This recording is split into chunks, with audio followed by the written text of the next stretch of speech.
E Todd Howard, o diretor fodástico da Bethesda, deu uma entrevista, praticamente um depoimento de vida ao canal Wired, um dos mais famosos na área de tecnologia e entretenimento do mundo. E hoje eu trago para vocês não só esta entrevista completa, mas também legendada em português do Brasil. Vem comigo que eu te mostro!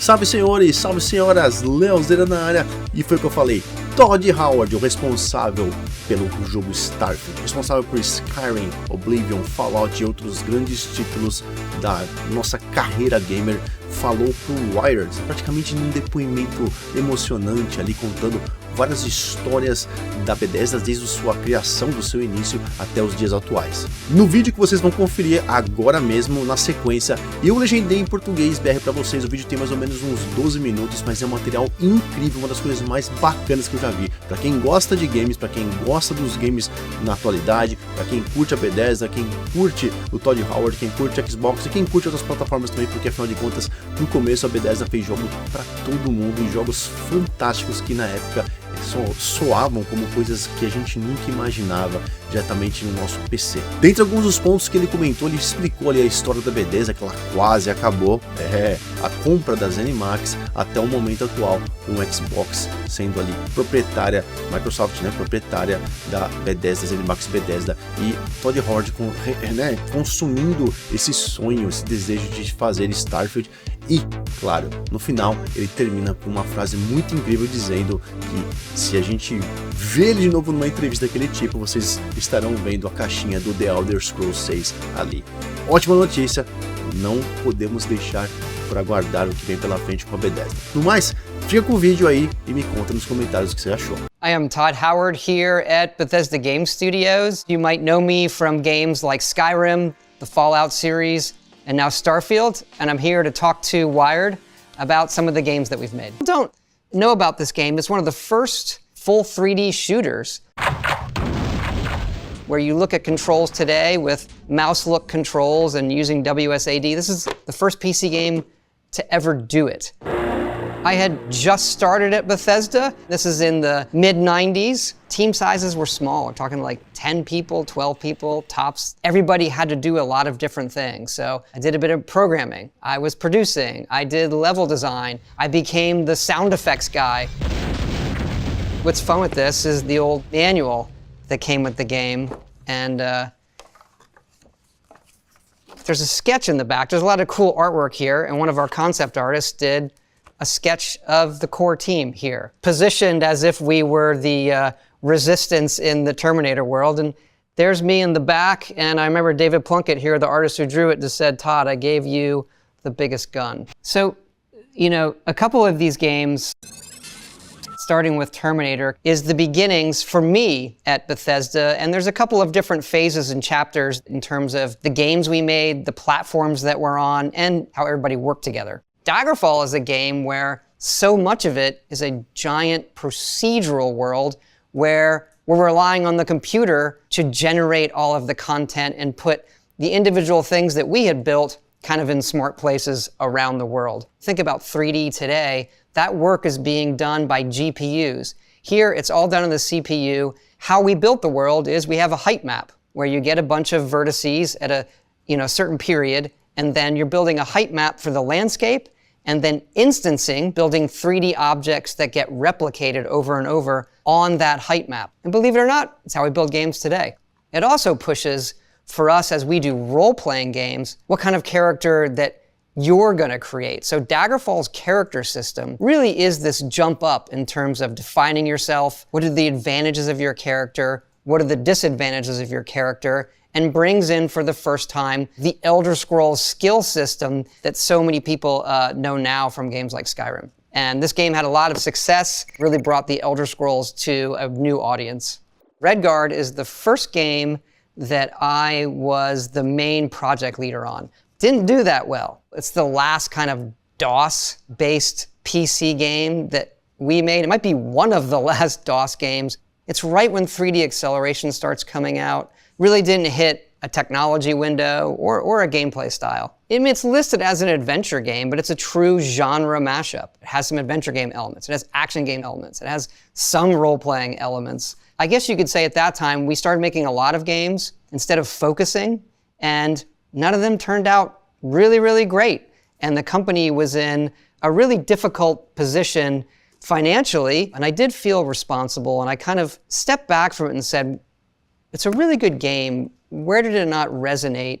What's the takeaway? And it was just too conservative. We made a very, very small game. I think it's well crafted, but we weren't as ambitious as we could have been, and not what our audience we'd had at the time from Daggerfall and Arena really wanted from us when it came to the Elder Scrolls.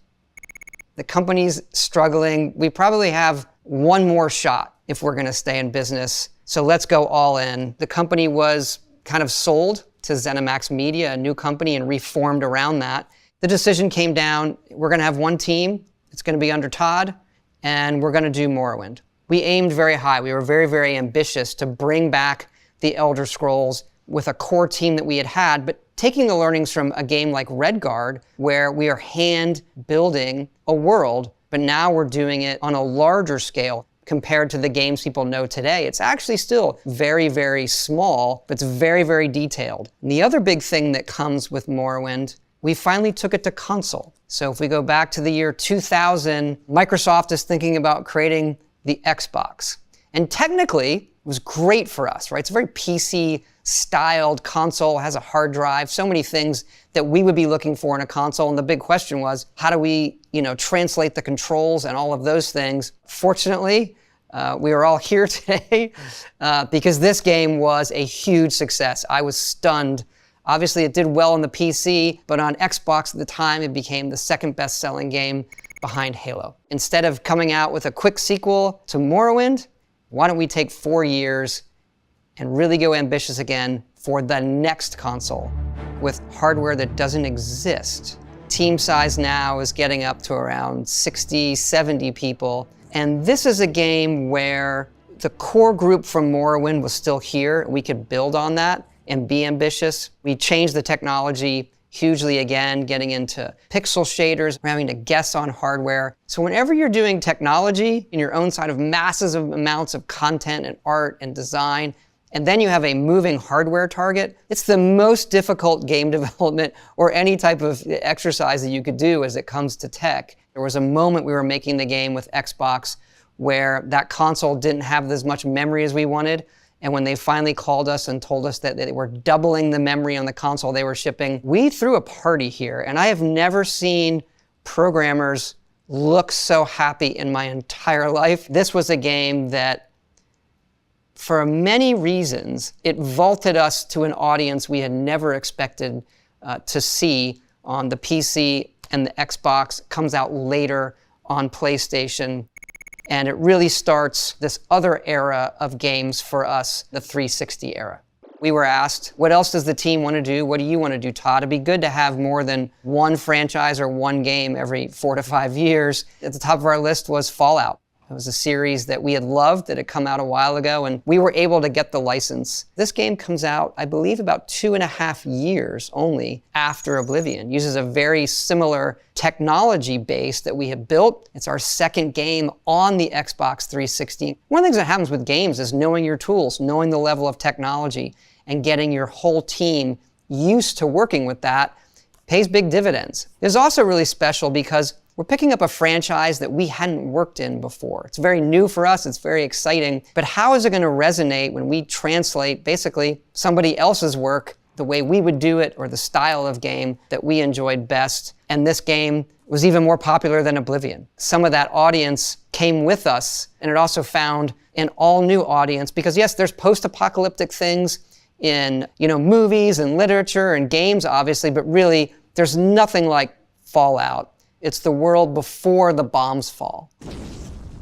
This world where the view of the nuclear future is this utopia that then gets destroyed. And it also has my favorite beginning of a game.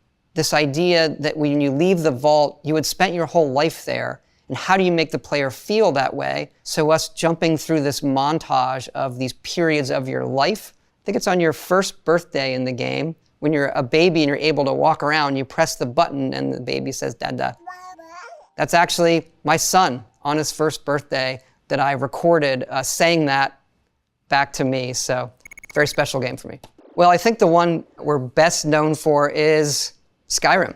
Now the team has grown. Now we're about 100 people. And you're looking at a team that grew from Morrowind to Oblivion to Fallout 3 and then to Skyrim. We were really firing on all cylinders in Skyrim, and it shows. We also started pushing the modding community. Modding is when you modify a game. You take it, you change something. People want to create their own adventures or artwork or anything. Our games allow it. We're huge fans of it. It's kind of how I started back on the Apple II, changing other games. It's still a complicated role-playing game, but the number of people who had never played a game like ours, or some people not even any video game, they came to Skyrim. So that right there is kind of that 360 era for us with our role-playing games, where they find an audience that we never ever expected to find, a level of popularity, and us here learning how to make these games. The team's about 110 or so after Skyrim, and we set our sights on the next Fallout. Skyrim is the first creation engine game where we had redone a lot of the technology that then feeds into Fallout 4. New scripting system, how we're handling all of the NPCs and the AI, the era of Xbox One, right? Where the technology level jumps up again.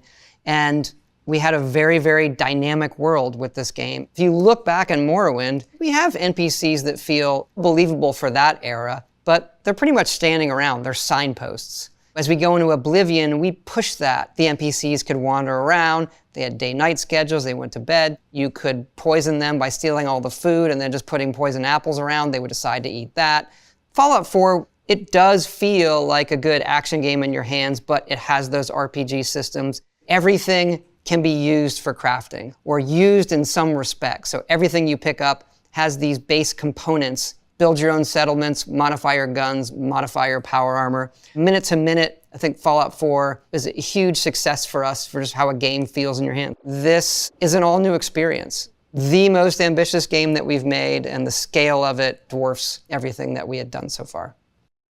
For a long time, we wanted to do a space game, something that I've wanted to do for a long time, and something new outside of Fallout and Elder Scrolls, an IP that hasn't existed. So we did our first new IP in almost 30 years. We started development right after Fallout 4. We knew we were going to redo the bulk of our technology. It borrows so much of what we've done in previous games, from the procedural generation in games like Daggerfall. We redid the base engine. That's the whole game loop. When people talk engine, they're talking about what is the inner core loop of the game and how all parts talk, not just the renderer. Most people see engine, they think graphics renderer. That's just one part. So we redid the graphics renderer. We had a whole bunch of new AI, new animation system. We have a different system just for crowds, new system for visual effects. And so much of it was new. This project obviously took us a while, and a number of things also happened during this time. We're jumping up in hardware into the Series X and S on Xbox. The pandemic happens, obviously affected everybody in the world, and we became fully part of Xbox as part of them now with this game.